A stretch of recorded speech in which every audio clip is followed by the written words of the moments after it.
Dangerous Family, Jason Pera, Raymond Pera. The title of this song, Sakit ng Lipunan. La la la la la la la. La la la la la.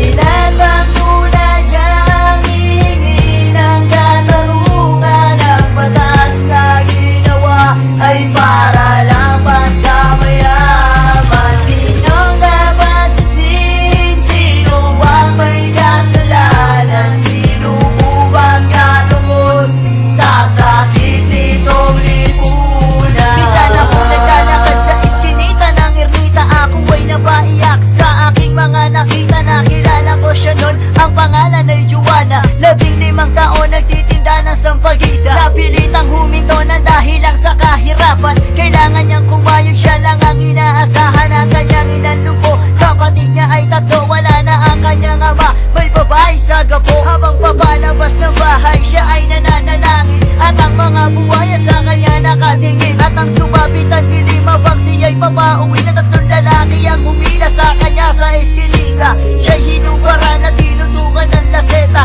Habang ginagahasa, kinuha kanyang bitaka. Bakit kailangan sabitin ng dalagang tulad niya? Mahal naming Pangulo, nasan po ba ang hustisya? Ilan ang tulad niyang hihingi ng katarungan? Ang batas na ginawa ay para lang ba sa mayaman? Sinong dapat sisihin? Sino bang may kasalanan? Sino bang katumod sa sakit nitong lipunan? Natuwa na magagahasan ginawa niyo sa dalaga. Hanggang ngayon hindi pa nahuhuli, tunay na may sala. Kay Joanna ang mga pangarap niya'y biglang naglaho. At sa kanyang mga mata ang luha ay tumulo. Ako ay napailing, ako ay napaiyak. Ng kanyang sinalaysay ang luha ko ay pumatak. Bakit nga ba ganito o kay lupit nitong lipunan? Ang batas na ginawa ay para lang ba sa mayaman? Ilan pa ba ang tulad niya nahihingi ng katarungan? Siya'y isa sa biktima ng malupit nating lipunan. Tulad na lang ni Alan na ang edad 18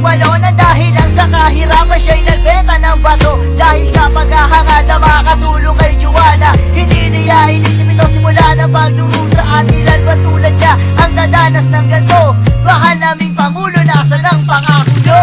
Ilan bang tulad niyang hihingi ng katarungan? Ang batas na ginawa ay para lang ba sa mayaman? Sinong dapat sisihin? Sino bang may kasalanan? Sino bang katumod sa sakit nitong lipunan? Alas 6 ng umaga nang matagpo ang patay ang dalagang si Joanna sa ilalim ng tulay. Si Alan ay namaiyak at ang mga matay lumuha. Hinahangad niyang hustisya, sana ay kanyang makuha para sa katatahimik ng mahal niyang kapatid. Ngunit bakit ganito? Iba ang nais ipabati. Dahil walang makapagturo, wala raw makakita. Habang ang gumawa nito ngayon'y patay, mali siya. At ulag ba ang hustisya para hindi ito makita? Ilan pa ba ang kasong matutulad kay Joanna? Dahil ba kami mahirap lang at kayo'y mayaman? Kaya hustisya ng Pinas ay kaya niyong bayaran. Itigil na at tama na